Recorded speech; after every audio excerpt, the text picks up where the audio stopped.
Daar's baie uitdagings vir ons boere. Baie dinge wat op die oomblik negatief is. Ons het gevoel ons boere kort iets positiefs om huis toe te vat, iets wat hulle weer lus maak om plaas toe gaan en te gaan wildboer en wil met hulle beeste boer.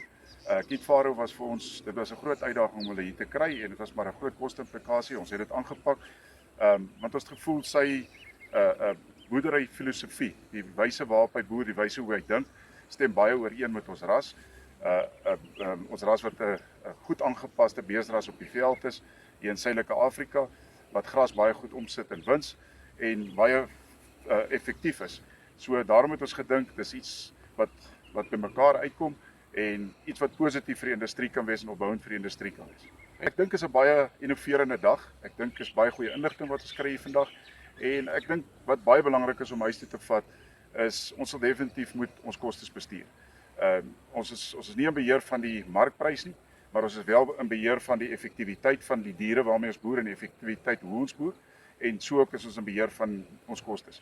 So ons sal definitief daarop moet let dat ons diere teel wat afhanklik is van minder bymiddels en meer net van die natuur en van die natuur homself. En ek dink as ons daai praktyk toepas, gaan ons definitief meer winsgewend raak in ons bedrywe.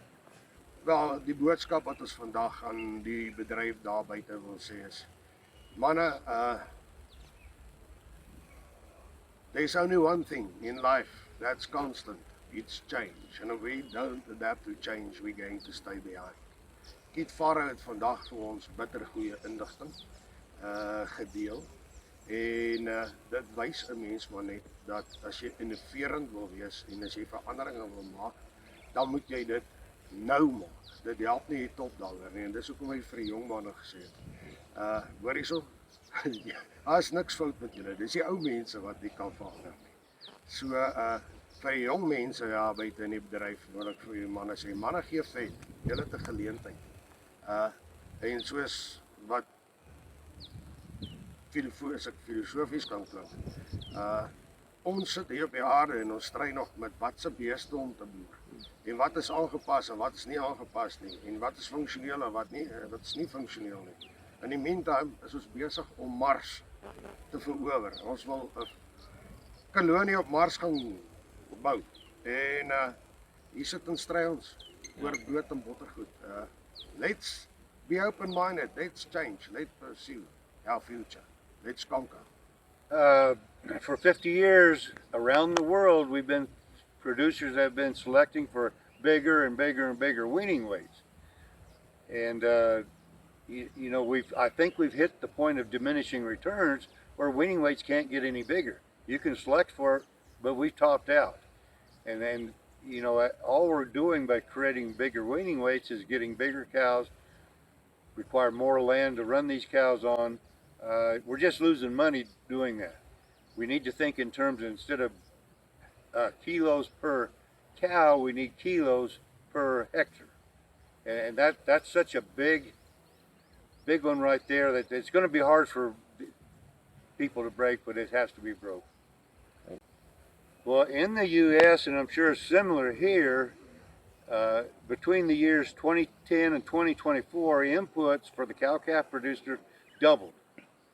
And so obviously, I don't think that's going to stop. So we need to learn how to eliminate and reduce some expenses.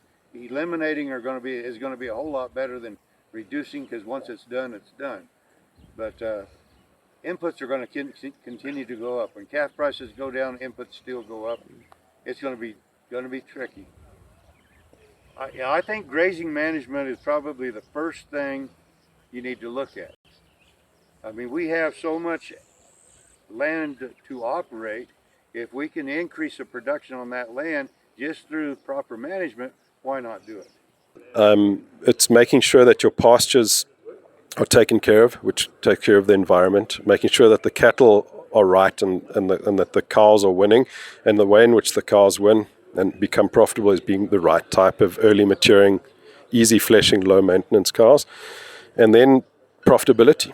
You've got to make the bank manager happy, because all of this means nothing if you're not profitable.